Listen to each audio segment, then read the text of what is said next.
then do good. So what is the concern? If you really want to do work, you want to be a volunteer, you want to help in a cause, you want to volunteer for a da'wah program, an educational program, a Sunday school, an Islamic school, a media group, whatever it may be, whatever effort it may be. First, get your ibadah in order. And ibadah doesn't just mean the acts of worship, that's the starting point that leads you to the state of ibadah. And that will open the doors of goodness. Because that, you know what that means? Then your pride and my pride is gone. My concern for my image is gone. All I care about is now making my master happy. That's it. That's all my mind. I got nothing else in front of me. And when people say something to me that bothers me, I just leave it up to Allah. Ufawwidu amri ila Allah. I leave my matter to Allah. I'm okay. I just got to do work. Things don't get under my skin. It doesn't bother me. Somebody said something. I can't believe they said that to me. I'm never doing this again. Forget it. I used to volunteer and the people didn't appreciate me. Or that guy said this to me or that to me. You're a slave. People say things to whatever they want. You only have to answer to your master. That's it. If you want to complain, complain to your master. That's it. You got no complaints with people left. You're fine. That's waf'alul khair. And then subhanahu wa ta'ala, He says, لَعَلَّكُمْ تُفْلِحُونَ, so you can attain true success. What's beautiful about this ayah is what I started this discussion with. I said Islam is concerned with more than yourself. Remember that? Islam by definition is concerned with more than yourself. If you say irka'u wasjudu wa'budu rabbakum, that's yourself. Make ruku', make sujood, be in a state of ibadah. But when He says waf'alul khair, do good, good helps who? Others. Now, if you really want to be successful, then you have to help others. You have to do good for others. لَعَلَّكُمْ تُفْلِحُونَ, so you can be successful. But even if you do good for others, it's not for them, it's for who? Yourself.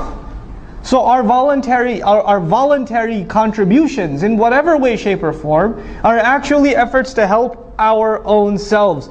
Don't ever, should I dare look back at a masjid that I gave time to, a program, a convention I helped put together, a check I wrote to the school or whatever, and say I helped them. I only help myself. And the moment I say I help them, it doesn't count for me anymore. I cannot go to Allah and say, Ya Allah, where's the money I gave? Allah will say, you already said it, you helped them. You didn't say you helped yourself. You can't have it both ways. Allah only takes one intention. So if you're going to give, whether you give time, whether you give money, whether you give effort, whether you give suggestions, if you're going to give, you better only expect returns from Allah. You expect anything from anyone else, Allah doesn't like to share intentions. Subhanahu wa ta'ala. He wants His intention to be exclusive. You try to put anybody else, yourself, some other agenda in that intention, is gone. It doesn't count for anything.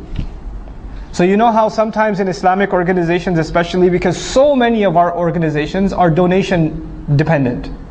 Masajid are donation dependent, schools are donation dependent, right? Da'wah organizations are donation dependent, publishers are donation dependent. People write a big check, somebody writes a $20,000, $30,000 check or something.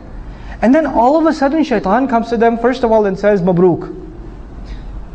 And then he says, hey, by the way, why don't you give them a suggestion about the color of the carpet? I mean, after all, you wrote a big check. You should at least have some weight in your opinion.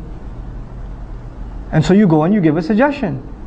You didn't give a suggestion before you wrote the check, but all of a sudden, now your opinion just got $30,000 heavier. So you want to give an opinion. And you're expecting that your opinion will be taken a lot more seriously. Now why? Because you gave some money. Then your intention for giving the money was not Allah anymore. It was just to get your opinion to weigh a little more. That's all you will get out of that sadaqah. That's all you'll get. Is it worth it? Think about that. Just think about that. Before you ruin the sadaqat you give. In any cause. Wallahi, in any cause. Don't tie your contributions to expectations. If you want to have expectations, have them with Allah. Personally, when I ever write a sadaqah check, I just to remind myself, I just write a little word on top. Ma naqasa malum min sadaqatin. Mal never goes down by giving sadaqah. I remind myself who am I giving sadaqah to, and which I'm actually depositing in my Akhirah account. So I remind myself the withdrawal is going to happen after I go in the dirt.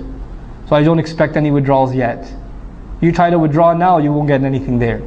I want to make sure you get that. I get that across to all of you, inshallah ta'ala.